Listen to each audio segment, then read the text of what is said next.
This is Sandeep Anand with Sand Compounding. An initiative I've taken is to proliferate the knowledge of cloud industry, and there is a raging bull market going on globally, especially in US, and started since last 9 to 10 years. And the leadership in the bull market is currently with the cloud technologies related stocks. And many of us, people who are outside the technology field, are unable to really conceptualize what to pick, how to pick the cloud stocks, what kind of investment thesis to follow when it comes to the cloud technologies, and even from artificial intelligence. So there are two topics, and this one is relating to the cloud technologies. And there are basically three types of models in cloud, which are primarily driven on the underlying infrastructure. Then there is on the operating system or the platform, and then there is on the software. So these three broadly classifies as three different models, and there are different investment theses pertaining to these three models. We'll go one by one. First one is infrastructure as a service, sometimes abbreviated as IaaS, that contains basic building blocks for cloud IT and typically provides access to networking features, computers, virtual or dedicated hardware, and data storage space.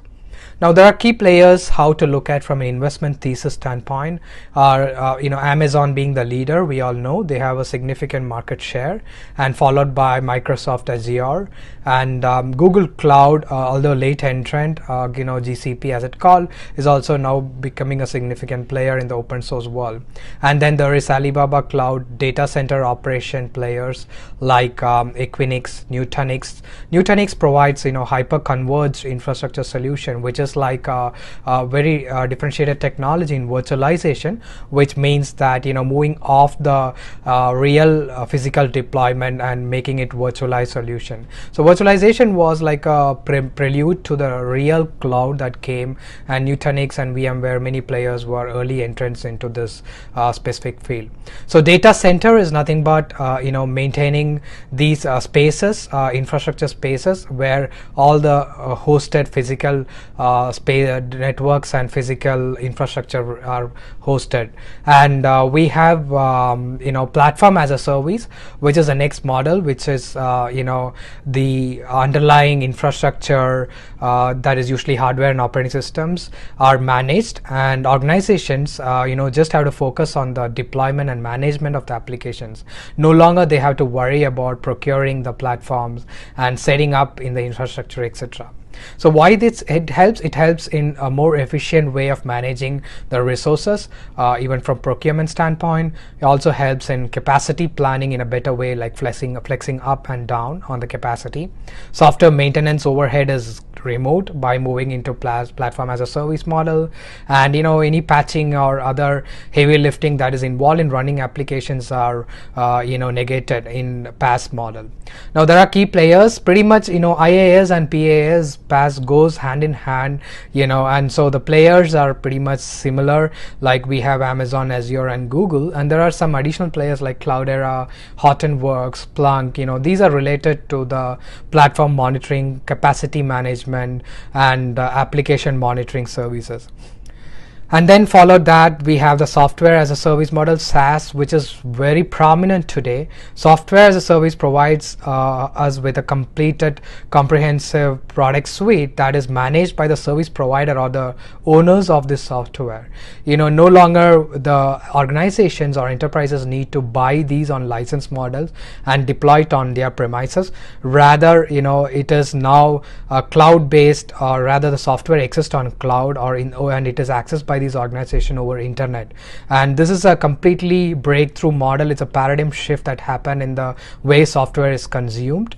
Some of the key players we need to look at from investment thesis are Salesforce, Adobe, Workday, and there are these gaming players running on subscriptions. Even Netflix, from a streaming point of view, they are running on cloud. Pretty much every organizations are moving into the cloud, but the opportunity is still a long way ahead. And these are not specific recommendation, but these are like from an investment point of view, how to look at and how to differentiate different type of models in cloud. So what are the benefits the cloud transformation journey is providing to the enterprises or organizations? There are a lot of benefits which have been really defining in the new era of cloud. They are really transformative in their nature. So the first point is obvious one, which is immediate access to infrastructure for companies or organizations, especially the startups and the low small scale businesses. These small scale businesses or startups do not have enough capital initially for upfront investments on heavy infrastructure or providing licenses for different softwares. And especially today's world, you need different software for different purposes, and they go in umpteen, and it is a severe cost for application development. Whereas in cloud, the companies that is running the cloud provides all the facilities, and all you need to do is pay for what you use, and that is a very transformative model which can save a lot of cost for these businesses. The next one is flexible capacity, and because these firms do not have to upfront do capital investment and then struggle to increase capacity by building another infrastructure. Here the capacity is flexible up and down, it can be flexed, and there is no heavy lifting required for hardware or infrastructure. Now, next one is the maintenance cost. Obviously, there is no operational maintenance cost post implementation or deployment of the applications.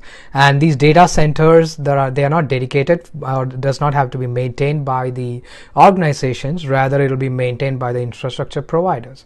That is again a significant savings of capital which could be redeployed on the new areas of growth in businesses. And obviously, the next one is a collaborative development environment, which is over the internet. Because it's over the internet, there is a lot of capacity to and there is a lot of provisioning to do collaboration in terms of combined or development in the together world. Especially that's like it improves agility, and today with agile rapidly developing as a development model, and agile being the go-to for the future development models, the collaboration is very key, and cloud provides that collaborative development environment. And networking is another aspect to it, and that also improves a collaborative environment between companies across spectrum of industries, because multiple companies across industries are hosted on cloud, and the integration and interoperability increases significantly being on the network.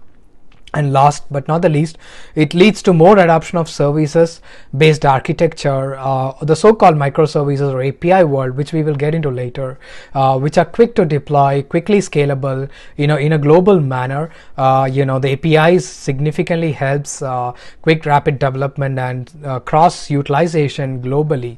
It no longer has to be local. So these are significant advantages of cloud from implementation standpoint, and this is the model that we are looking at. Hope this video was informative.